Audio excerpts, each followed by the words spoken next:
do Senhor. Vamos iniciar esse culto lendo alguns versículos do Salmo 103. Amém? Hoje começa uma nova série de pregações sobre a cruz. A cruz traz benefícios eternos. Amém? Glória a Deus. Salmo 103. Aleluia. Louvado seja o nome do nosso Deus. Amém, igreja? Vamos ler? Bendiga o Senhor a minha alma. Bendiga o Senhor todo o meu ser.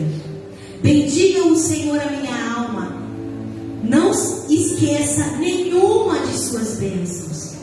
É Ele que perdoa todos os seus pecados e cura todas as suas doenças, que resgata a sua vida da sepultura e o coroa de bondade e compaixão, que enche de bens a sua existência, de modo que a sua juventude se renova como a água. Vamos ler de novo, porque está falando da cruz. Está falando dos benefícios da cruz. Sabe, com muita facilidade, nós acabamos nos esquecendo dos benefícios da cruz. Mas a palavra do Senhor está aqui para nos lembrar. Amém? Vamos ler de novo? Versículo 1. Bendiga o Senhor a minha alma. Bendiga o Senhor todo o meu ser. Bendiga o Senhor a minha alma. Não esqueça nenhuma de suas bênçãos. É Ele que perdoa todos os seus pecados e cura todas as suas doenças, que resgata a sua vida da sepultura e o coroa de bondade e compaixão, que enche de bens a sua existência, de modo que a sua juventude se renova como a águia. O Senhor faz justiça e defende a causa dos oprimidos.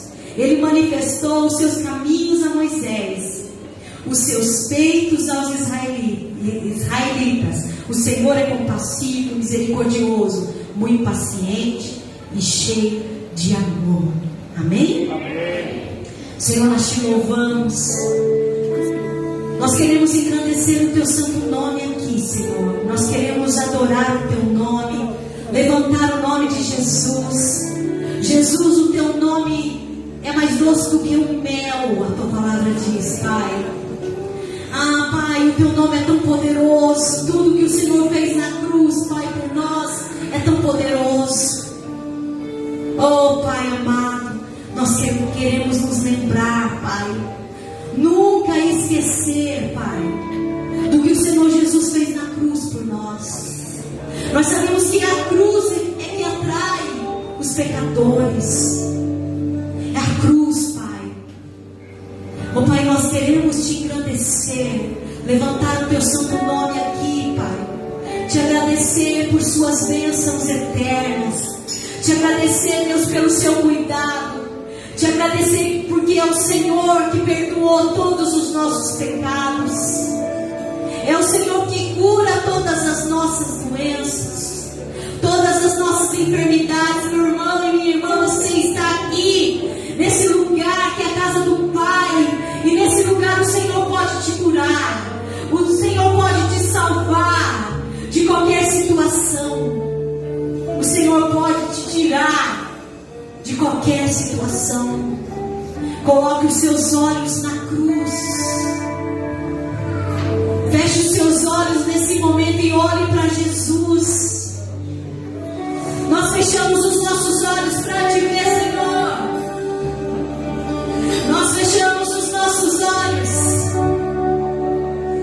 para te adorar, Senhor. Você pode cantar para o Senhor um novo cântico aí no seu lugar. Você pode falar para Ele: Senhor, eu te adoro.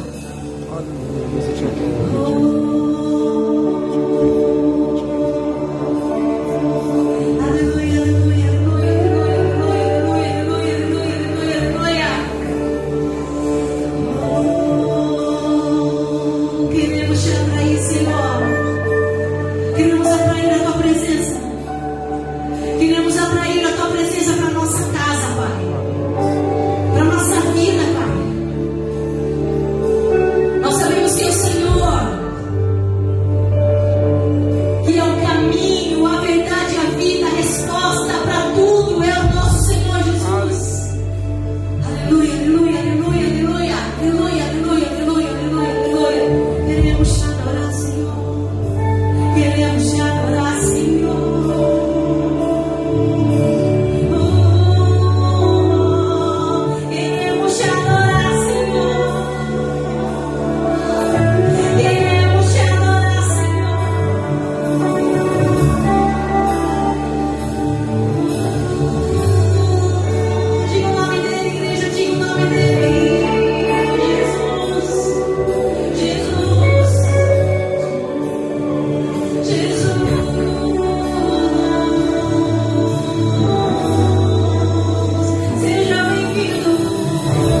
pelas provisões da nossa vida, pelas provisões da nossa família, Senhor. A palavra do Senhor diz assim: quero trazer à memória aquilo que me traz esperança. E nesse momento nós trazemos à nossa memória todo o seu favor, Senhor, sobre a nossa vida financeira. Como o Senhor tem sido bom, Pai. Como o Senhor tem sido maravilhoso conosco. Nessa hora nós queremos segurar as nossas ofertas nas nossas mãos. Segure a sua oferta, querido. Nós temos ensinado as nossas crianças a desde pequeno serem gratos ao Senhor, ter um espírito de gratidão. Então, Pai, nesse momento nós seguramos as nossas ofertas e elas querem dizer muitas coisas, Pai. Elas querem dizer o quanto nós temos sido amados pelo Senhor, o quanto temos sido cuidados pelo Senhor. Espírito Santo, nós te louvamos pela pessoa do Senhor, que está conosco todos os dias, a todos os instantes. O Senhor tem cuidado de nós. Então segure a sua oferta com todo o seu carinho, todo o seu amor, Pai. Nós abençoamos agora, Senhor, as ofertas, os nossos dízimos, as nossas ofertas. Estamos iniciando, Pai, um mês poderoso de grandes vitórias. Grandes milagres vão acontecer neste mês. A palavra do Senhor, ela diz assim: reconhece o Senhor em todos os seus caminhos e Ele continuará agindo. Deus tem agido na sua vida, querido. Deus tem agido na sua família. Mas eu quero liberar uma palavra profética sobre você, que eu e você nem experimentamos ainda. O que o Senhor está fazendo por nós é pouco, porque a palavra do Senhor nos diz que aquele que é poderoso para fazer infinitamente mais do que tudo que pedimos ou pensamos, segundo o poder que opera dentro de nós, o poder de crer no amor do Senhor Jesus. Então nesse momento quero te convidar a ficar de pé, para você vir adorar. Glória a Deus, aleluia. Glória a Deus.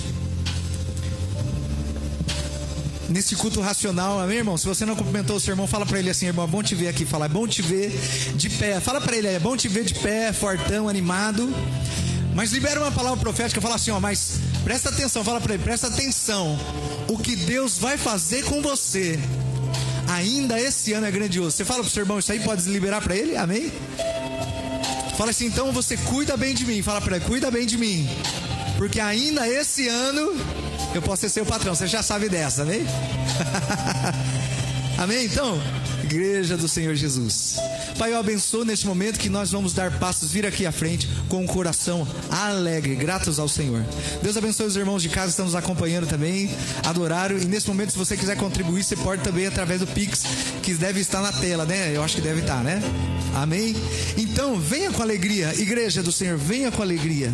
Venha dando passo, cada passo que você vem glorificando o Senhor, amém? Glória a Deus. Eu vou tentar alcançar a Josi aqui, que é muito alta, meu irmão. Glória a Deus. Com alegria, meu irmão. Com alegria diante do Senhor. Nós temos sido tão bem tratados por Deus, não é verdade, irmãos? Eu tenho ouvido muitos testemunhos de milagre relacionado às finanças, amém, irmão? Tenho visto Deus abrir as portas, tenho visto Deus operar milagres, socorrendo, abençoando os projetos. Então levante as suas mãos para o céu agora. Pai, nós te adoramos, Senhor. As nossas mãos são levantadas ao céu, sem ira, sem contenda, em um espírito de gratidão. Nós te agradecemos. Aí você agradece a Deus pelo que você quiser, amém, irmão? Agradeça a Ele agora. Agradeça ao Senhor. Irmão, esse momento é um momento de oração, mas durante todo o culto nós estamos em oração, nós estamos em espírito de oração, estamos na presença do Pai adorando, estamos na presença do Pai cantando, estamos na presença do Pai ofertando agora com gratidão. Então nós estamos em um espírito de oração que nos envolve do começo ao fim desse culto aqui. Glória a Deus. Então nós abençoamos agora as ofertas e os dízimos.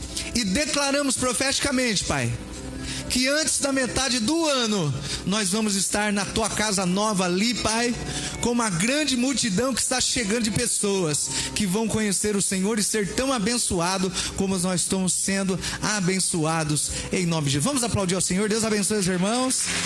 Aleluia. Glória a Deus. Obrigado, viu, por isso. Pode colocar ali para mim? Ali, né, cara?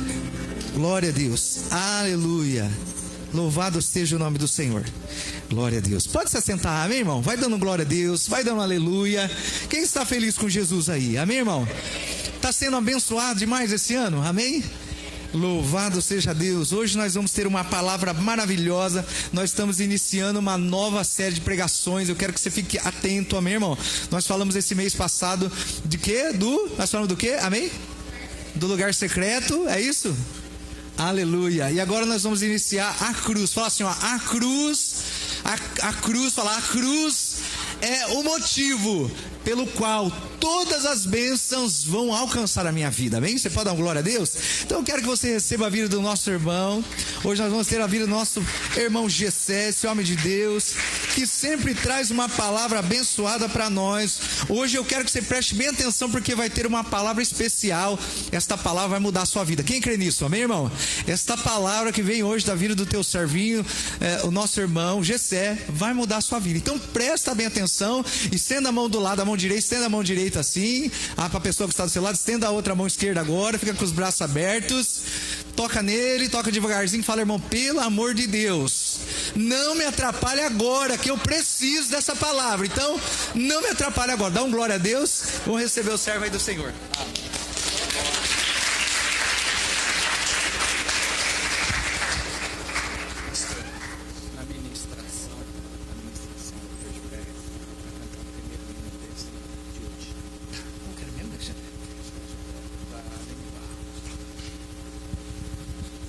Saúde a igreja com a paz do Senhor, amém? Amém. Confesso que estou feliz de estar no meio de um povo que vai morar no céu, amém? Amém. Irmãos, vamos ficar de pé em reverência à palavra do Senhor. Livro de João, capítulo 19, verso 1, verso 2. Deixa a Bíblia aberta, que depois do verso 2 vamos lá para o verso 17 e vou fazer a extensão, a leitura até o 30. Amém? Pilatos, pois, tomou então a Jesus e o açoitou. E os soldados, tecendo uma coroa de espinho, lhe puseram sobre a cabeça e lhe vestiram uma veste de púrpura. Verso 17. E levando ele às costas a sua cruz, saiu para o lugar chamado Calvário, que em hebraico se chama Gólgota, onde o crucificaram, e com ele outros dois, um de cada lado e Jesus no meio. E Pilatos escreveu também um título e pô-lo em cima da cruz, e nele estava escrito: Jesus Nazareno, Rei dos Judeus. E muitos dos judeus que leram este título, porque o lugar onde Jesus estava crucificado era próximo à cidade, e estava escrito em hebraico, grego e latim. Diziam, pois, os principais sacerdotes dos judeus a Pilatos: não escreva Rei dos Judeus, mas que ele disse: sou Rei dos Judeus. Respondeu Pilatos: o que escrevi, escrevi. Tendo, pois, os soldados crucificado a Jesus, tomaram as suas vestes e fizeram 4 partes, para cada soldado uma parte, e também a túnica, porém, tecida toda de alto a baixo, não tinha costura. Disseram, pois, uns aos outros: não a rasguemos, mas lancemos sortes sobre ela, para ver quem será isto, para ver de quem será. Isso foi assim para se cumprisse as escrituras que diz: dividiram entre si as minhas vestes, e sobre a minha túnica lançaram sortes. Os soldados, pois, fizeram essas coisas. E junto à cruz de Jesus estava sua mãe, a irmã de sua mãe, Maria, mulher de Clopas, e Maria Madalena. Ora, Jesus, vendo ali a sua mãe e o discípulo a quem ele amava estava presente, disse à sua mãe: mulher, eis aí o teu filho. Depois disse o mesmo ao discípulo: eis aí a tua mãe. E desde aquela hora o discípulo a recebeu em casa. Depois, sabendo Jesus que já todas as coisas estavam terminadas, para que a escritura se cumprisse, disse: tenho sede. Estava, pois, ali um vaso cheio de vinagre, em cheiro de vinagre. e uma esponja, pondo-a no ensopo, lhe chegaram à boca, e quando Jesus tomou o vinagre, disse: está consumado, e inclinando a cabeça, entregou o Espírito. Irmãos, pode se assentar, glorificando ao nome do nosso Senhor Jesus Cristo. Irmãos, quando falamos de cruz, quando nós tenhamos em mente, precisamos ter a nossa mente que a cruz não foi um acidente de percurso no ministério de Jesus, que a cruz não foi um projeto do inferno ou do diabo para que Jesus passasse por tudo isso, não. Porque quando a gente lê as escrituras, Apocalipse, no capítulo 13, no verso 8, já nos diz que antes da formação do mundo, o Cordeiro já estava preparado. Ou seja, temos que ter a consciência que o pecado não surpreendeu a Deus. Ele já sabia, ele já tinha o Cordeiro preparado. Ou seja, a cruz foi onde o propósito se cumpriu. Ou seja, a cruz, Deus nos falando, um Deus onisciente, um Deus onipresente, já sabia que teria um povo aqui essa noite que necessitaria do sangue de Cristo. Aleluia. Irmãos, a cruz não era o propósito de Cristo, mas na cruz ele disse: está consumado. Ou seja, então aqui na cruz, como nós vemos nas escrituras, tornou-se a cruz um símbolo do propósito do cristianismo. É símbolo do propósito da nossa salvação. Mas o propósito em si era a nossa salvação. Ou seja, Jesus veio para isso. E quando a gente olha para os 4 evangelhos que falam sobre a crucificação, o que me chama a atenção, João dando detalhes, do que Cristo ia passar, enfatizando ali o que ele passou por nós, a fim de cumprir esse propósito da salvação.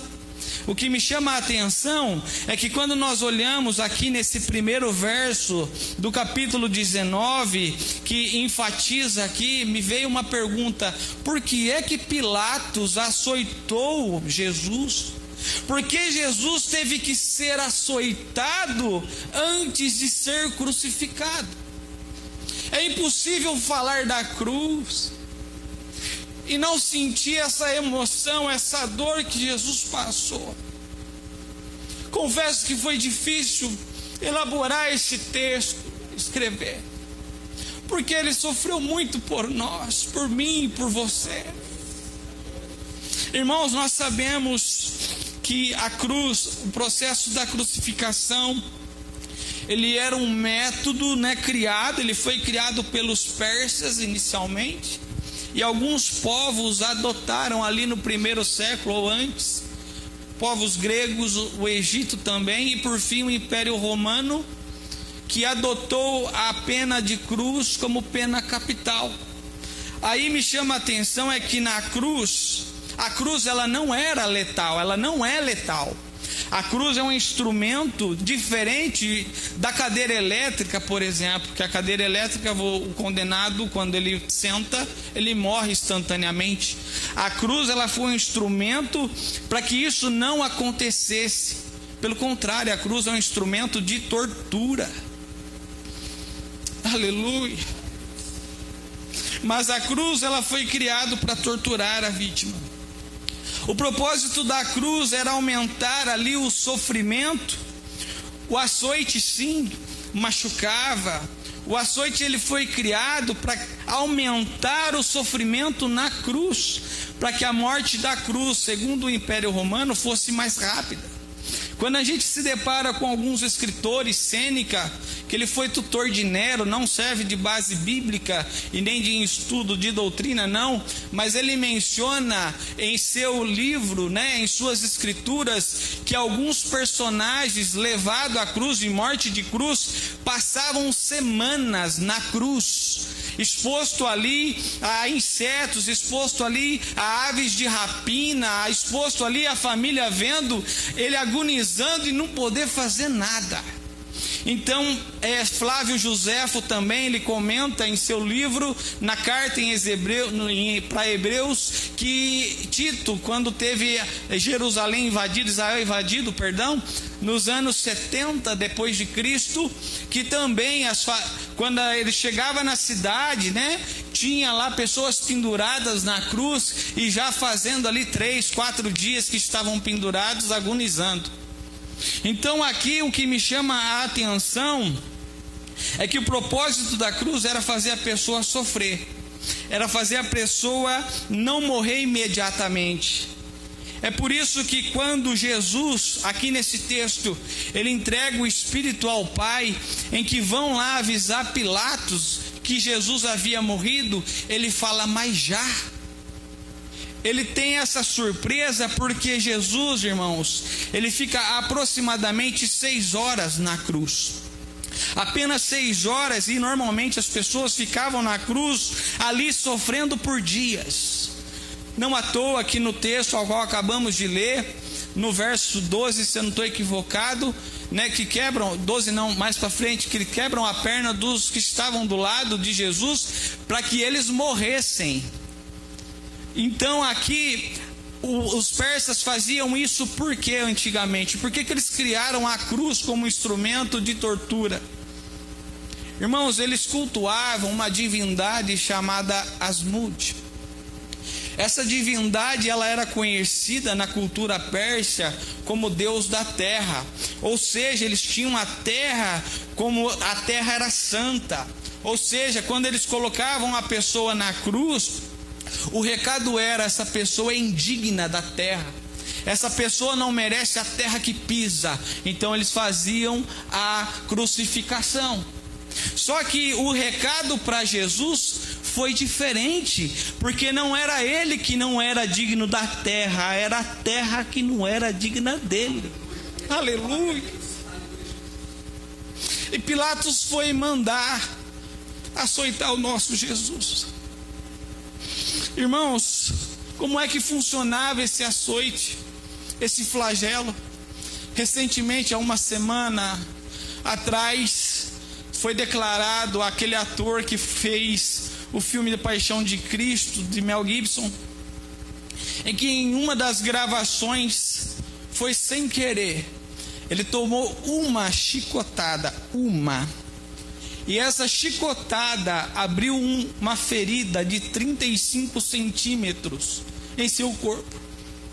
O nosso Jesus passou por uma quarentena, por mim e por você, para você estar aqui hoje dando glórias, aleluias ao nome dele, aleluia. Irmãos, provavelmente você deve ter visto algum filme relacionado, era mais ou menos aquilo ali. Era um chicote de couro, e nas pontas tinha pedaços de ossos e metais, e quem era condenado à cruz recebia ali uma quarentena disso tudo, e Jesus passa por isso. E quando nós lemos o verso 2, né, com atenção, percebemos aqui algo diferente. Sabe o que me chamou a atenção? É que Pilatos mandou açoitar Jesus. Porém, não foi ele que fez, ele mandou. Aí os soldados acrescentam algo a esse açoite. Eles acrescentam algo aqui, púrpura, né, veste de púrpura. Eles acrescentam aqui a coroa de espinhos. Pilatos só mandou açoitar. Mas os soldados, eles acrescentaram algo aqui, a zombaria. Eles acrescentaram isso também. Ou seja, os soldados ali decidiram zombar de Jesus. Eu não sei o porquê, mas eles decidiram. E se nós lermos o texto com atenção, nos primeiros livros do Novo Testamento, Mateus, ele dá um detalhe também, que João não nos dá, é que além da veste de púrpura, além da coroa de espinho, eles colocam uma cana na mão de Jesus. Ou seja, por que será que eles decidiram zombar de Jesus? Por quê? A acusação que fizeram contra Jesus, quando Jesus foi preso no Getsêmani, na madrugada de quinta para sexta, né, em que ele vai ser julgado ali por 6 canais de julgamento, ou seja, 3 religiosos e 3 civis. Ele passa primeiramente por Anás, por Caifás, e depois pelo Sinédrio, depois ele vai para Herodes, depois ele vai para Pilatos, e novamente Pilatos o julga novamente e o traz ali essa condenação de cruz. E eles colocaram, né, os 3 primeiros julgamentos religiosos, levantaram uma calúnia, né, contra Jesus para julgá-lo, dizendo que ele estava blasfemando contra o templo sagrado. Templo esse em que ouviram, né, uma testemunha dizer que Jesus estava falando que destruiria o templo em 3 dias, e né, em 3 dias reconstruiria, né? Mas eles não entenderam que Jesus não estava falando do templo que Herodes levou 40 anos para reconstruir. Ele estava falando do teu próprio corpo. Ou seja, eles não entenderam, porque Jesus usa aqui uma forma, uma linguagem espiritual, e só entende coisas espiritual quem é espiritual. Então eles não entenderam quando Jesus comentou isso. E Jesus então vai ser julgado agora por crime de blasfêmia. Só que os religiosos pensaram consigo, porque naquele tempo, irmãos, quem regia era o Império Romano. O Império Romano regia toda a região, Judéia, Samaria, né? Toda aquela região ali. E quando eles pensaram em si que o Código Penal não era crime, né, falar contra o templo dos judeus. Se eles chegassem para Pilatos e falassem: olha, ele blasfemou contra o templo dos judeus, Pilatos ia rir da cara deles, porque não era crime falar sobre o templo dos judeus. Aí eles criaram uma nova calúnia. Verso 12, se eu não estou equivocado. Essa calúnia, eles comentam aqui que então os religiosos eles começaram a fazer isso, no verso 12. Isso mesmo. Aí Pilatos perguntou: o que é que esse homem tem? O que ele fez para ele merecer morrer? Aí mais que depressa eles falaram: ele está se declarando rei no lugar de César. Aí sim, crime de insurreição, crime de rebeldia, crime de querer tomar o trono, né, do imperador. Aí sim Pilatos falou que no mínimo o que esse homem merece é o açoite. Foi onde levantaram essa calúnia. Aí os soldados, quando receberam Jesus, decidiram fazer essa zombaria. Ah, então é você que está se declarando rei no lugar do nosso César? Ah, então é você. Então todo rei que é rei usa vestes nobres. Aí deram a veste de púrpura para Jesus. Ah, porque, irmãos, os soldados, diz no início do século, que eles chegaram até fazer culto a César, de tão devotos que eles eram a César. Aí eles pegaram essa zombaria e começaram: ah, já que você declara que é rei que é rei tem que usar cedro. Aí colocaram a cana na mão de Jesus. Lembra de Açoeiro, quando ele foi julgar as causas, quando ele estendeu, Esther tocou no cedro e ela recebeu o que estava pedindo. Então, rei que é rei usa cedro. Aí deram a cana na mão de Jesus.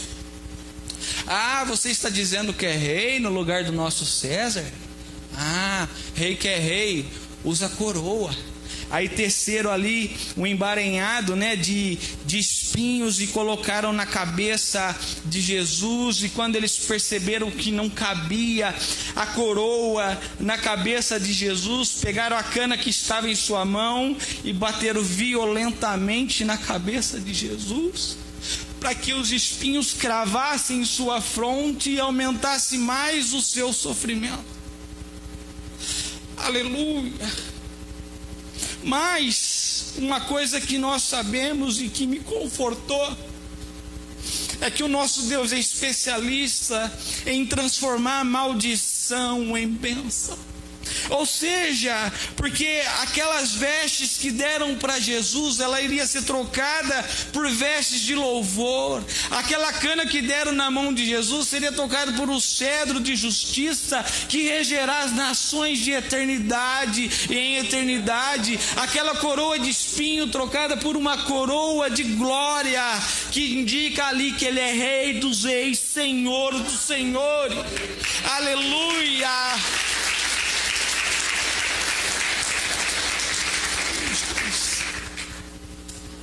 Sabe o que isso tem a ver conosco aqui?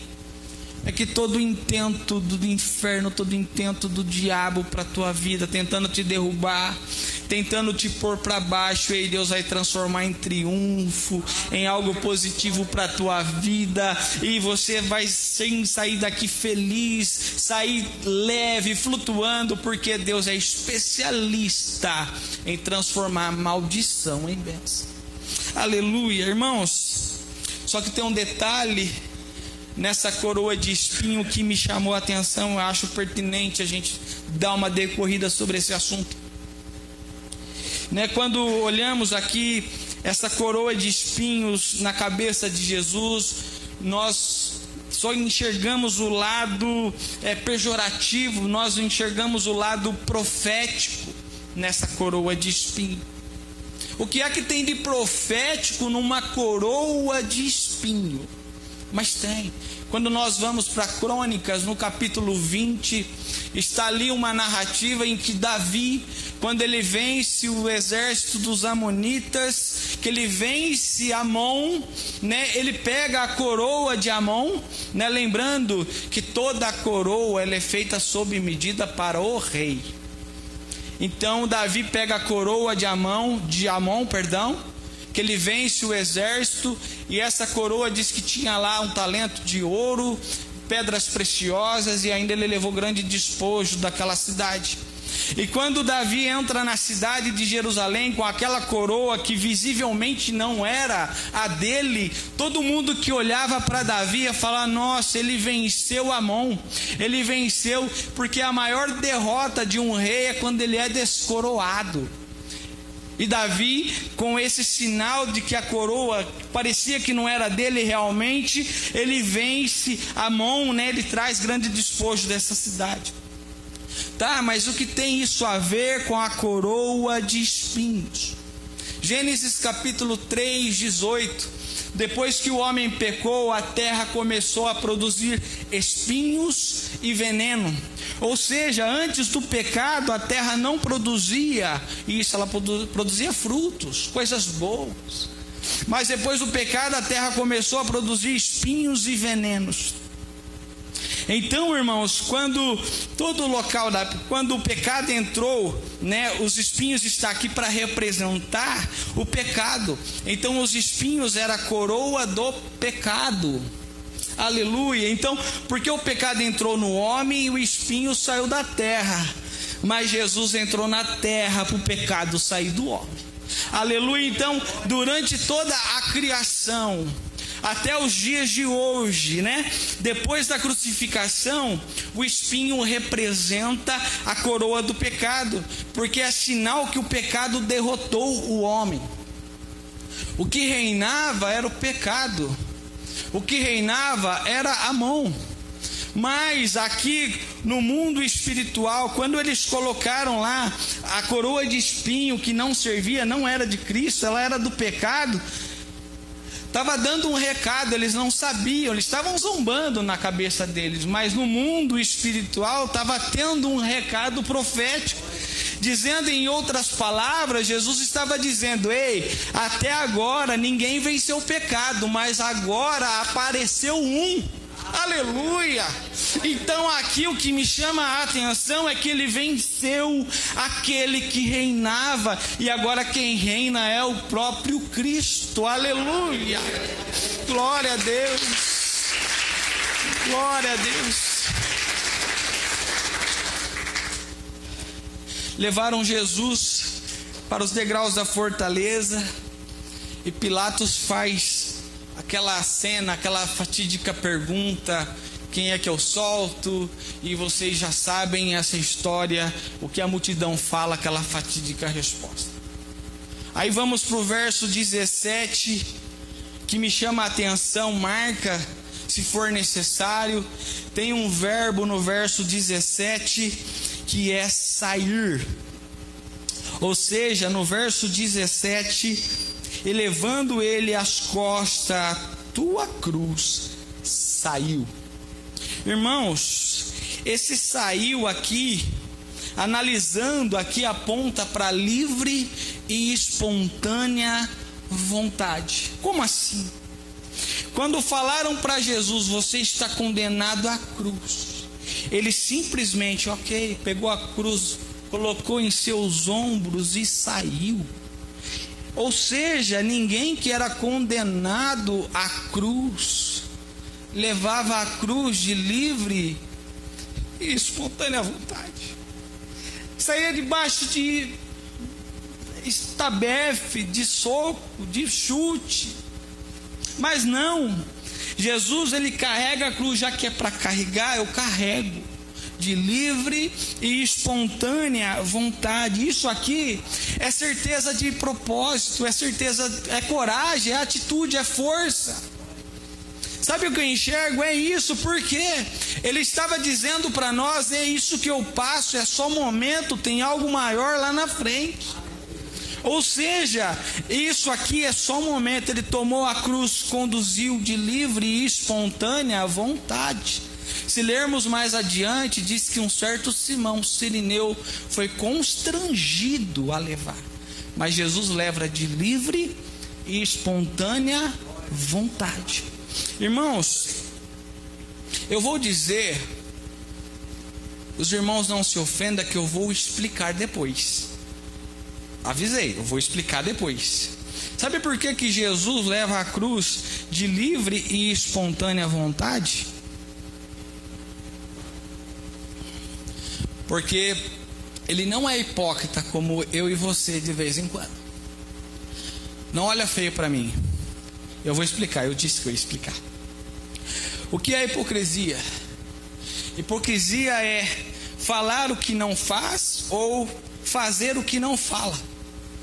Quem de nós aqui pode bater no peito, eu sempre fiz algo que não falei ou falei algo que não fiz? Todos nós temos um pezinho ali na hipocrisia, nem que for o mínimo, mas tem. Uma mãe dentro de casa, às vezes eu já te falei 1000 vezes, não falou 1000 vezes. Então todos nós temos um pezinho ali no farisaísmo, né? Mas Jesus não. Ele nunca disse algo que não fez e nunca fez algo que não disse. Marcos capítulo 8, no verso 34, ele vira ali para a multidão e fala: quem quiser vir, que venha. Quem quiser vir, venha após mim, negue-se a si mesmo e toma a sua cruz. Ou seja, aqui ele diga aquele que quiser. Ele não obriga ninguém, aquele que quiser. Então aqui, como é que ele iria virar para mim e para você, né, se ele não tivesse levado a cruz dele de livre e espontânea vontade? Então é aquele que quiser, negue-se a si mesmo e toma a sua cruz e vem. É isso que, porque o nosso Jesus, ele não é hipócrita como às vezes nós somos, porque ele leva de livre e espontânea vontade, ele mostra que é possível, ele faz o que ele falou. Então aqui isso indica para nós, né? Então isso é para nós aprendermos. Se é para a gente adorar, adore de livre e espontânea vontade. Sabe o que deixa o inferno furioso? É que você poderia estar em qualquer outro lugar, mas você disse: não é meu propósito. Se é para carregar a cruz, eu vou de livre e espontânea vontade. Deus ama o que dá, mas o que dá com alegria, de livre e espontânea vontade. Glória a Deus. Jesus coloca a cruz em seu ombro e vai rumo ao Calvário.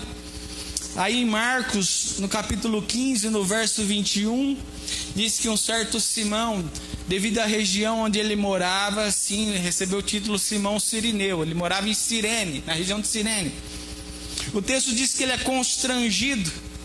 Lembra, irmãos, da introdução que eu disse que a cruz não é o propósito, mas representa? Então, cruz parada representa propósito parado. É tradição católica dizer que em certo momento, em certa altura, Jesus deixou a cruz cair. Mas é tradição católica dizer isso, porque eu não encontrei na Bíblia que Jesus deixou a cruz cair. Mas vamos fazer uma análise, irmãos. Jesus foi preso meia-noite.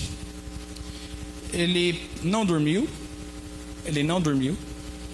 De manhã, acordam ele com aquele café da manhã? Não, com açoite. Ele não dormiu, ele estava debilitado, estava açoitado. Então diz a Bíblia que a certa altura em que ele estava virando rumo ao Calvário, alguma coisa aconteceu que esse Simão Cirineu foi constrangido a ajudar Jesus. Eu entendo que houve alguma dificuldade, a cruz é pesada, não é leve. Ou seja, a cruz, então ela representa parada, propósito parado. E o mestre precisou de ajuda. E o servo não é maior que o seu senhor. Vai ter momento na nossa trajetória que nós vamos precisar sim de ajuda, que nós vamos precisar sim de ajuda, porque a melhor notícia que eu posso te dar é que quando a cruz começar a parar, quando o teu propósito indicar parada, ei, Deus vai mandar alguém para te ajudar a levá-lo à frente, a levá-lo em diante. Aleluia, irmãos, a melhor notícia que eu tenho para te dizer é essa: cruz parada, ela não vai ficar parada. Olha o nome do rapaz que apareceu, desse homem que apareceu para ajudar Jesus: Simão Cirineu. Não é por acaso. Jesus, ele tinha um Simão Pedro próximo a ele em seu ministério, né? E Simão Pedro, ele, na noite do cálice, que ali em Mateus capítulo 26, verso 28, em que Jesus toma o cálice, quando ele está rumo ao Getsemane, ali no cenáculo, ele vira para os discípulos e fala: essa noite vocês vão se escandalizar em mim. Aí mais do que depressa, Simão Pedro levanta e fala: Senhor, de maneira nenhuma eu irei me escandalizar em ti. Ou seja, eu morro se for necessário contigo. Simão Pedro prometeu isso. Ou seja, repare que aquela noite, irmãos, na madrugada, quando Jesus está sendo julgado, né? Ali Pedro aparece perto de uma fogueira. Repare que tem uma fogueira porque essa noite era muito fria na Judéia. Mas Pedro se aproxima da fogueira e ali ele traz Jesus. Ele nega Jesus por 3 vezes. Ei, tome cuidado, o diabo sempre terá um lugar quentinho, aconchegante para quem quer trair Jesus. Fica um alerta para nós. Ou seja, o que eu quero dizer é que o fato é que depois que Simão prometeu que iria estar com o mestre e jamais o abandonaria, depois que ele traiu, depois que ele negou, ele sumiu da história. Ninguém mais ouviu falar de Pedro. Sabe o que eu aprendo aqui? Qual é a lição que eu aprendo? É que quando a cruz está parada, o Simão que prometeu não apareceu, Deus levantou um outro Simão no lugar. Então, para cada irmão que te promete e não te ajuda quando você precisa, Deus vai levantar outro, mas a cruz não fica parada. Aleluia! Então, irmãos, aqui, para nós acelerarmos um pouco, sobre a cruz está a placa: Rei, né, Jesus Nazareno, Rei dos Judeus.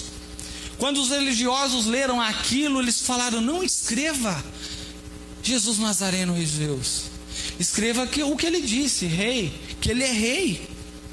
Aí Pilatos falou: o que eu escrevi, está escrito. Ou seja, Pilatos, ele fala: o que eu escrevi. O fato é que na cruz, Jesus pregado está lá: Jesus Nazareno, Rei dos Judeus. Isso me faz lembrar o nascimento de Cristo, que quando lá em Lucas, no capítulo 2, verso 8, se não estou equivocado, no nascimento, que os pastores são convidados a ir lá visitar Jesus na manjedoura, não tem nenhuma placa, Mateus, falando lá o nome de Jesus, o quem é. Mas quando ele está sendo crucificado, está lá a placa. Sabe o que eu aprendo? É que a fama, seja boa ou seja ruim, ela não é boa quando você chega, ela se torna, a sua fama aparece quando você sai. Então aqui há algo profético, né, que eu posso dizer para os irmãos, que Jesus, no momento lá da cruz em que está ali, ela está indicando algo profético, que realmente Ele é o Rei dos Reis, Senhor do Senhor. Irmãos, aqui indica para nós que Jesus estava cumprindo todo o propósito que Deus colocou para Ele cumprir. E nesse momento em que a fama ela aparece depois que a gente sai, é um recado para nós, que às vezes a gente chega, quando a gente chega no local, a gente é alvo de desdém. Será que vai dar conta do recado? Será que vai conseguir realizar o propósito, né? Aí essa zombaria que eles colocaram ali, né, para Jesus, Jesus estava falando assim: olha, eu vou cumprir, porque o propósito é esse de meu Pai. Então, irmãos, quando você chega que você é alvo de desdém, alvo de dúvida, Deus está dizendo assim: olha, quando você cumprir o meu propósito, eu vou mostrar quem você é. Eu vou mostrar que estava ali alguém que cumpria, que estava para cumprir o meu propósito, que eu estava com ele. Então a palavra é esta. Aqui ninguém, né? Aqui trocaram a túnica, né? Para nós acelerarmos um pouco, que foi usada, né? Trocaram a túnica da zombaria pela túnica dele, né? É só nós lermos, está no contexto. Mas Jesus, né, pegou a túnica dele, né? E lembra que ele falou assim, que o corpo dele é o templo, né, do Espírito Santo. Quando ele morreu, o véu do outro templo se rasgou, mas o véu que estava nele ficou intacto. Ou seja, aqui quando ele morreu, que o véu se rasgou, está cumprindo ali sim alguma parte do Messias, da promessa, né? Ele pede água no verso 28 para que se cumprisse as escrituras, né? O que está dizendo, ele fala: tenho sede. O interessante é que quando diz que os soldados repartiram as suas vestes, lançaram sorte sobre ela, está cumprindo aqui os Salmos 22, do verso 18. Aí o Salmos 22, ele é messiânico. Inclusive semana passada eu estava comentando com a minha esposa, falei: olha, Davi falando aqui tem tudo a ver com a cruz, semana passada, né? Aí isso tudo acontecendo, tudo caminhou para a cruz hoje, né? Olha como Deus é tremendo. Ou seja, está cumprindo aqui o propósito de Deus. Nada é por acaso, até a zombaria. Lê Salmos 22. Até a zombaria que eles acreditavam que era da cabeça deles, não, estava cumprindo ali, estava escrito que iria ter, né? Ou seja, nada está por acaso. E quando ele fala para o soldado que ele está com sede, também está cumprindo um propósito. Salmos 69, verso 21. O fato é que quando ele sentiu sede, o que me chama a atenção é que deram vinagre. E as duas vezes no Novo Testamento, irmãos, para nós corrermos aqui, as horas já se foram, as duas vezes que ele pede água, ninguém dá água para ele. A primeira vez foi em João capítulo 4, quando ele está ali no poço de Jacó, que se aproxima ali a mulher samaritana, ele pede água, e todos os irmãos conhecem a história. Ela fala: se você soubesse com quem você está falando, eu sou samaritana, você é judeu pedindo água para mim, eu não vou te dar água. Aí na conversa ela desdenha, ela conversa, mas no fim ela entende, né? Daí Jesus fala: se você soubesse com quem você está falando, era você que pedia, porque eu vou te fazer uma fonte. Aí nessa conversa ela entende, e ela larga os cântaros que estavam na mão e corre para a cidade chamar os homens samaritanos para ouvir Jesus pregar. E Jesus prega 2 dias para estes homens. O texto começa, o texto termina, e Jesus com sede, ninguém deu água para ele. Aí a segunda vez é aqui na cruz, que ele pede água e dá um vinagre. Aí o que me chama a atenção é que, além da semelhança da sede, é o resultado. Que todas as vezes, as 2 vezes que ele pediu, ele queria dar. Ou seja, para a mulher samaritana ele fala: eu te farei uma fonte. Aí o soldado na cruz, quando ele faz aquela cena com vinagre, aí no verso 34, olha o que saiu de Jesus no verso 34. Ou seja, sangue e água. Então ele pediu, mas ele estava cheio para dar. Você acha que quando Deus te pede alguma coisa, Ele quer o que você tem? Ele tem um monte disso, Ele não quer isso. Ele quer o lugar que isso ocupa na sua vida. É isso que Ele traz aqui para nós. Ou seja, e quando você dá da sua água, com portas do céu se abrirão sobre sua vida. Verso 30, Jesus recebendo tudo que, percebendo ali que tudo havia se cumprido, ele dá o brado: está consumado, que em grego significa a palavra tetelestai. Tetelestai é uma palavra em que geralmente 2 negociadores usam. Quando eles chegam, que estão cumprindo o propósito, que estão vendo que o preço está justo, aí eles batem na mesa e falam: o preço foi pago. Tetelestai, negócio fechado. E Jesus usa o brado tetelestai na cruz: está consumado. Ou seja, negócio fechado, o preço está pago. Irmãos, a graça é de graça para nós, porque Ele pagou o preço. Ou seja, vamos ficar de pé, irmãos, vamos ficar de pé. Aleluia. Graças a Deus. Irmãos, analisando essa frase, está consumado, né? Vimos aqui que em Hebreus, o autor, ele descreve Deus como fogo consumidor. Mas, lendo esse texto, eu aprendo que Deus, Ele é Deus que consuma. Gessé, o que é consuma? Consuma é começar e terminar. Nós somos participantes, né, de 3 consumação que desfrutamos. Nós, gerações eleitas de Cristo, porque consumar é começar e terminar. Deus lá em Gênesis começou a obra da criação, e no 7º dia Ele olha para tudo o que fez e diz: está consumado, está feito. A segunda obra que nós desfrutamos dela é a obra da cruz. Ele começou e Ele consumou, desfrutamos dela. Eis aí a grande diferença. Obviamente existem inúmeras, mas uma das diferenças entre nós e Ele começa e termina. Quantos livros você começou e parou no meio? Quantas academias você pagou e não foi? Não precisa falar. Então, tudo que Ele começa, Ele vai até o fim, Ele consuma. Então, irmãos, nós desfrutamos de todo esse evangelho. Ou seja, aqui mostra também a questão da salvação, a questão da cruz, que por que nós não devemos chamar o evangelho de religião? Certo que às vezes no português a gente fala a minha religião, né? Mas por que não devemos chamar religião, né? Evangelho de religião, sabe por quê? Porque as religiões, elas pregam assim: faça para ser salvo.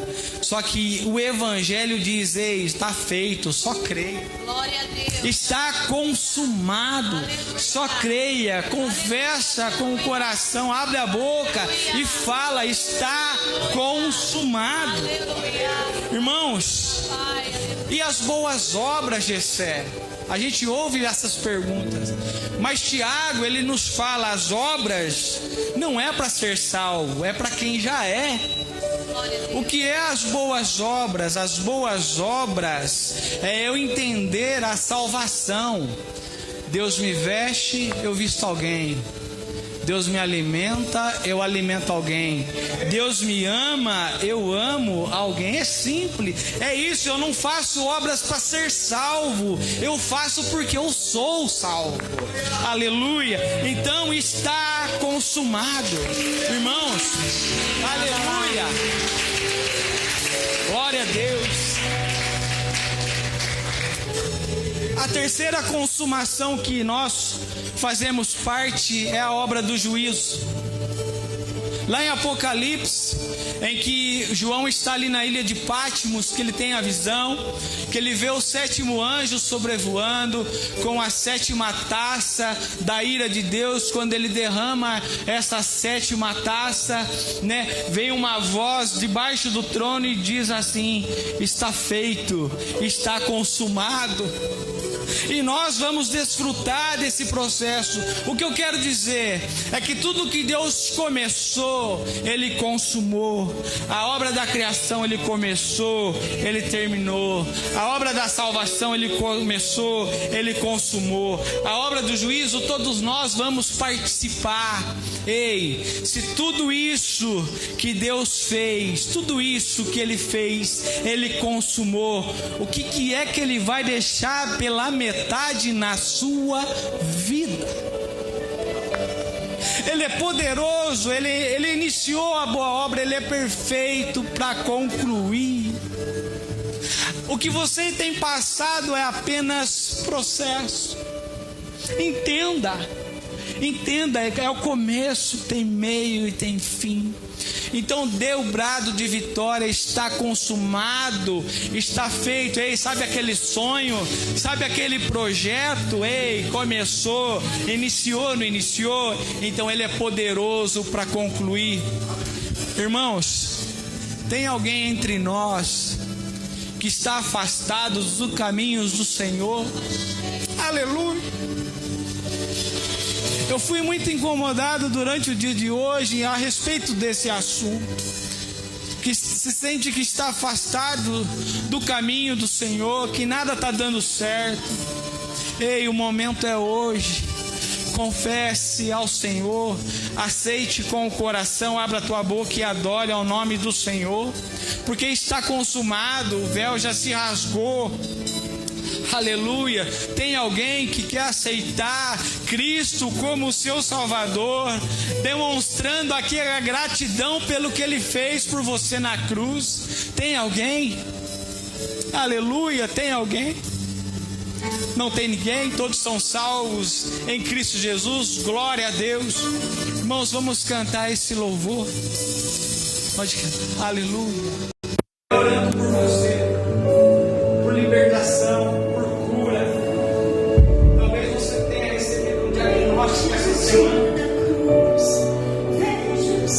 você se deparou com uma situação e disse: e agora?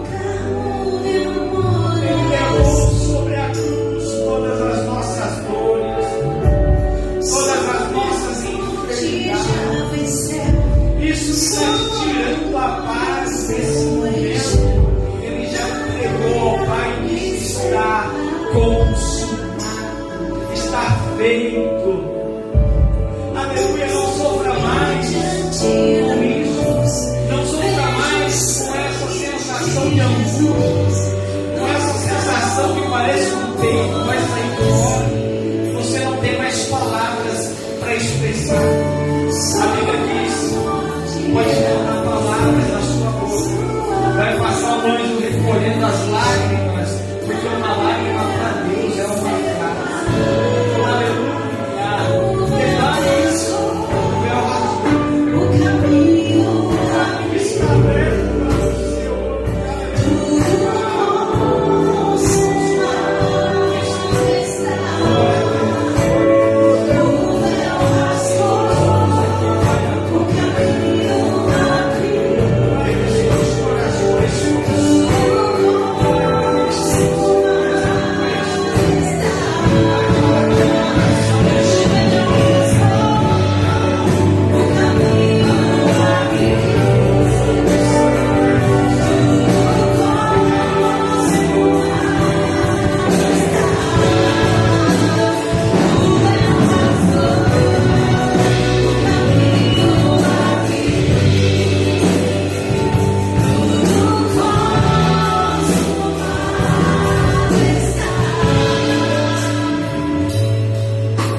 Pai, eu te louvo por essa palavra maravilhosa. Nós estamos diante de muitas almas aqui, Pai. As almas que estão em casa. Pai, ontem tive que me despedir, Senhor, da nossa amada irmã Edith.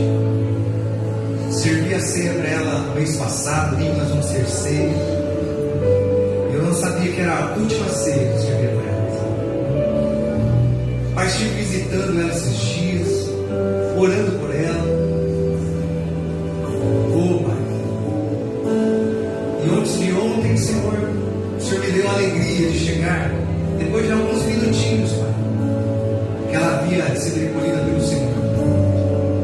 E eu pude fechar os olhos da irmã Edith, queridos, que estavam abertos, porém o Espírito já tinha partido, o Senhor tinha levado. E eu fechei os olhos dela, que durante esses 70 e poucos anos ela fechou por muitos dias. Mas eu tive a oportunidade de fechar os olhos dela. No momento que eu fechava os olhos dela, querido, eu tive assim o vislumbre da importância do nosso trabalho de levar a palavra do Senhor. Hoje você falou de cruz, da salvação. Então, meu irmão, é muito sério. Durante esses anos, ela fez parte da igreja do Senhor, ela participou da ceia, ela foi batizada. A palavra do Senhor é tão maravilhosa e diz assim, meu irmão, eu quero que você preste atenção. Desperta tu que dormes, levanta dentre os mortos e Cristo te esclarecerá.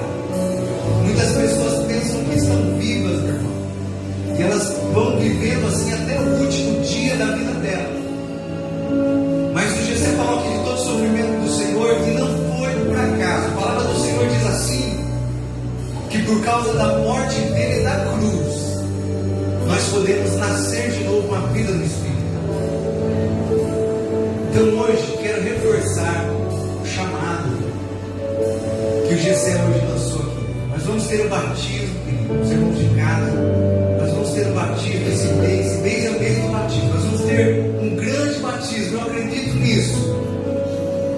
Então eu quero convidar você. Você já leu a Bíblia?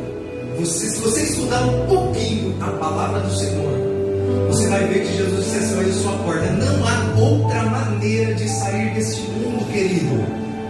Eu fechava os olhos da irmã Edith, eu ficava, ao mesmo tempo eu ficava alegre, porque eu sei, acompanhei ela e ela esteve com Jesus todos os seus dias. Conversou com Jesus, acordou com Jesus, falou com Jesus, teve uma vida agradável. O Senhor disse assim: olha, se você quiser vir após mim, como Jesus falou, negue a si mesmo, viver uma vida da forma de Deus.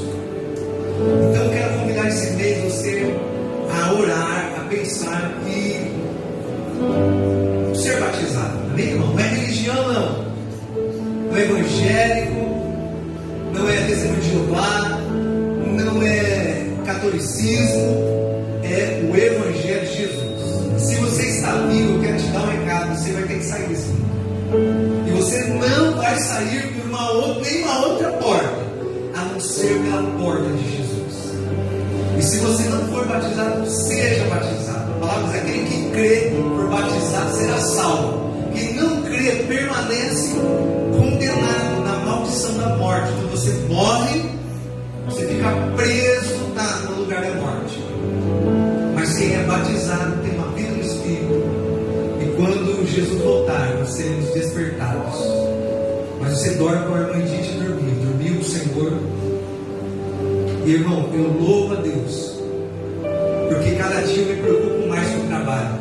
Irmão, se você tem pessoas que não foram batizadas, filho que não foram batizados, esposo que não foi batizado, se você conhece alguém que não foi batizado, ore por ele, para que ele desça as águas, porque esse é o primeiro passo para andar com Jesus e entrar à porta da eternidade. Amém? Eu quero orar com você, Pai.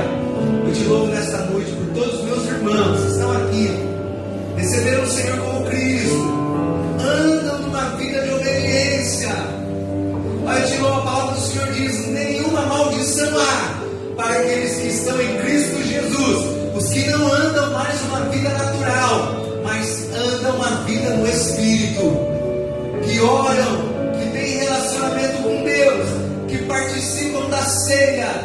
Ninguém pode batizar a si mesmo, ninguém pode dar a ceia a si mesmo, precisa estar ligado no corpo de Cristo. Nós vamos ter domingo a ceia do Senhor, e eu quero convidar você para participar. O crente não falta da ceia, não existe coisa mais importante. Então, irmãos, eu quero orar por você. Pai, eu oro por todos os que têm parentes, amigos, que vivem uma vida natural. Eles trabalham, eles dormem, eles vão à academia às 5 horas da manhã, aí eles vão para a faculdade, depois eles dormem, depois eles acordam e vão trabalhar, e vão assim até o último dia, até quando fecham os olhos, e quando acordarem, já vão estar diante do Senhor naquele dia em que muitos vão ouvir. E é importante você entender isso: nem todos que dizem Senhor, Senhor entrarão no reino de Deus, mas somente aqueles que fazem a vontade do Pai. Não é frequentar uma igreja, não, evangélica, católica, não, é fazer a vontade do Pai. E quando seus olhos se fecharem, então você vai estar com Jesus. Nós cantamos aqui. Pai, eu abençoo todos os meus irmãos nessa noite, os irmãos de casa. Convido eles para o grande batismo que nós vamos ter na cidade de Japina. Nós vamos ter um grande batismo, e muitas almas vão nascer de novo, e quando os olhos delas se fecharem, elas vão estar com o Senhor para sempre, porque viveram uma vida acordados no Espírito. Então, eu abençoo a sua vida. Pai, eu oro por todos os enfermos hoje, para que sejam curados. Eu oro para que todos que vieram tristes, para que se alegrem, porque hoje ouviram a tua palavra, estão na tua presença. Hebreus 11 diz que o Senhor é galardoador daqueles que o buscam, porque você saiu da sua casa, você veio buscar a palavra do Senhor, você ouviu tudo que foi dito hoje aqui, você adorou, e agora eu quero que você abra suas mãos, porque você vai receber uma bênção de Deus. Se você veio buscar cura, você vai ser curado. Se você veio buscar um socorro financeiro, Deus vai abrir uma porta para você agora, porque esse é o momento em que Deus recompensa você. Quem acredita, diga glória a Deus. Quem acredita, dá um aleluia. Estenda a sua mão. Pai, eu abençoo agora os meus irmãos, preste atenção, que vieram hoje, depois de uma sexta-feira de trabalho, ouviram a tua palavra da cruz, ouviram, te adoraram. Pai, estão nesse culto. Agora eu abençoo você. Quem precisa de cura, levanta a mão. Eu abençoo você com a mesma unção que nós temos visto operar nesses dias aqui, a mesma unção que Deus tem operado agora sobre a tua vida. Você que estava enfermo, receba a cura agora. Você que estava desempregado, uma porta se abriu hoje para você. Irmão, hoje Deus está mudando a vida de pessoas aqui, pelo simples fato de vir ao culto, ouvir a palavra. Eu abençoo. Quem crê que nessa hora está sendo abençoado, levante a mão, diga eu recebo. Pode ver, diga eu recebo agora o favor da cruz.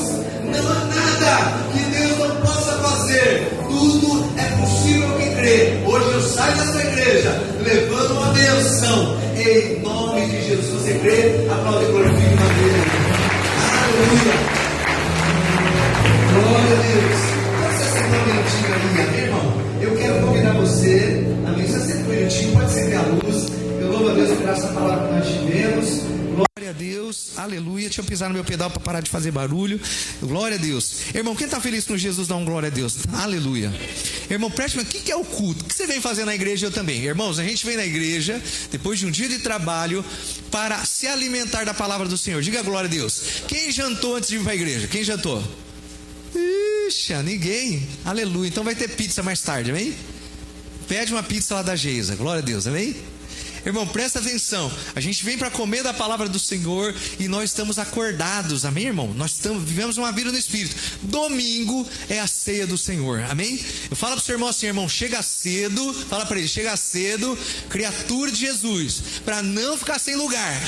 chega cedo, porque domingo é o dia, irmão, preste bem atenção, em que o Espírito Santo nos dá a oportunidade de pedirmos perdão. Você falou mal, irmão, você ficou bravo, você brigou, amém, você pecou, você fez tudo quanto é coisa. Aí no dia da ceia, você pede perdão para Jesus. A palavra do Senhor diz assim: confessarmos os nossos pecados, Ele é fiel e justo para nos perdoar os pecados. Dia da ceia, você fica livre dos pecados. Dá glória a Deus. Amém? Quem entendeu? Então, pastor, mas como? Jesus já me lavou, não tem mais pecado. Não, irmão, preste bem atenção. Você foi batizado, Jesus tirou todos os pecados de você e você vai morar no céu. Dá glória a Deus. Mas todo dia a palavra do Senhor diz: se você diz que não peca, é mentiroso. Nós pecamos, não porque a gente quer, porque a gente comete pecado. Amém? E no dia da ceia é o dia em que Deus nos dá a oportunidade, irmão, de pedirmos perdão e Deus perdoar os nossos pecados. Quem entendeu, dá um glória a Deus. Então, crente não pode faltar na ceia. Existem 2 sacramentos para quem vai morar no céu. Falei, nós nos despedimos da nossa irmã Edith essa semana, amém, irmão? É sempre triste, não vamos ver mais ela, mas ela está com o Senhor. Mas durante todo o tempo da vida dela, irmão, ela cumpriu a palavra do Senhor. Era todo mês que ela não podia mais andar, eu levava a ceia para ela, amém? E todos os meses, a minha irmã, ela fazia questão de devolver o seu dízimo, porque agradecer a Deus por tudo, todos os mantimentos que Deus havia mantido a vida dela durante todo esse tempo. E, irmão, então a ceia é importante, o batismo é importante. Eu quero declarar que nós temos aqui 3 jovenzinhos que vão batizar. Dá glória a Deus. Irmão, como é maravilhoso. Quem pode batizar? Criança pode batizar? Irmão, preste bem atenção. Hoje as crianças estão amadurecendo muito cedo, amém? Elas estão perdendo, por força deste tempo que nós estamos vivendo, perdendo a sua inocência muito cedo, amém? Mas nós só batizamos criança com autorização do pai e da mãe, amém? Então, se vai batizar, pastor, pode batizar, minha criancinha já fala um palavrão lascado, ela é bem, já vê umas coisas, pode batizar com 6 anos? Não, amém, irmão? Tira o celular dela e Jesus vai consertar essa cabecinha. Dá glória a Deus. Mas nós temos uma idade, então, de 13 anos, né? 12, 13 anos, é isso? Nós batizamos criança nessa idade, amém? Apesar de saber que as crianças estão passando por esse processo, né, que o mundo quer fazer com que elas engulam as coisas mais cedo e percam a sua juventude muito cedo, tá bom? Então, se pai quer batizar, criança quer batizar, fala com o pai, e se o pai autorizar, batizamos, amém? Nós íamos batizar domingo passado o nosso irmão Robertinho, que está ali. Dá glória a Deus, Robertinho. Tá pronto para cair na água ou ainda estão? Tá pronto? Amém? Glória a Deus, tá bem? Então o Robertinho não batizou agora porque ele teve uma situação de saúde que ele precisou dar um tempo, né? Mas ele já está no batismo também. Então quero convidar os irmãos para a ceia importante e, irmão, para também se preparar para o batismo. Eu quero que os irmãos fiquem de pé, nós vamos embora para casa agora. Quem está nos visitando hoje pela primeira vez, levanta a mão. Quem está nos visitando hoje pela primeira vez vai levar uma nota de 50. Não, brincadeira, não pode mentir, amém? Não, brincadeira. Não vamos dar nada, amém? Mas é visitante. Como que é o nome? A Keila. Irmãos, olhem para a Keila. Vamos dar uma salva de palmas para a Keila pela vida da Keila para Jesus, amém? Keila, está batizado para vir participar com a gente da ceia, tá bom? Então, irmãos, o Marquinho também? Não, quem? 2 irmãs, levanta as 2 irmãs, o bracinho, deixa eu ver. Lá, irmãos, olha as 2 irmãs. Como chama as irmãzinhas? A Giovana e a Dio. Vamos aplaudir o Senhor pela vida delas? Está convidado também. Irmãos, na nossa igreja, nós já vamos embora para casa, mas na nossa igreja os nossos convidados são muito bem tratados. Não deixe embora sem dar um tchau, amém? É bem caloroso e aí dizer que elas são muito bem-vindas também, amém?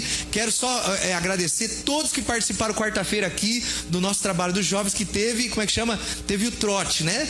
Que todos vieram disfarçados, não, né? Não é o nome. Vieram a caráter bíblico, dá glória a Deus. Ainda bem que ninguém veio disfarçado do diabo, misericórdia, que ia ser expulso mesmo, né? E ninguém veio de Adão e nem de Eva, aleluia.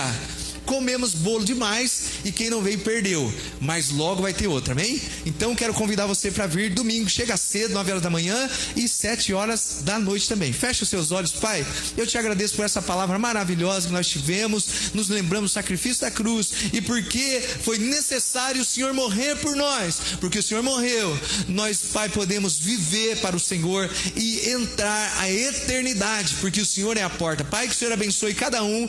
Eu abençoo os meus irmãos com uma noite maravilhosa e domingo, Senhor, vamos estar aqui num culto de muita alegria, de celebração e de festa, em nome do Senhor Jesus. Pai, eu agradeço então a presença de cada um dos que o Senhor trouxe aqui. Eles pensaram que vieram porque quiseram, mas a palavra do Senhor diz que o Senhor é que trouxe eles. Então eu abençoo em nome de Jesus. Levante as suas mãos, que o amor de Deus Pai, a graça de Deus Filho e a doce comunhão do Espírito Santo esteja sobre a sua vida, sobre a sua família. Deus abençoe os irmãos de casa.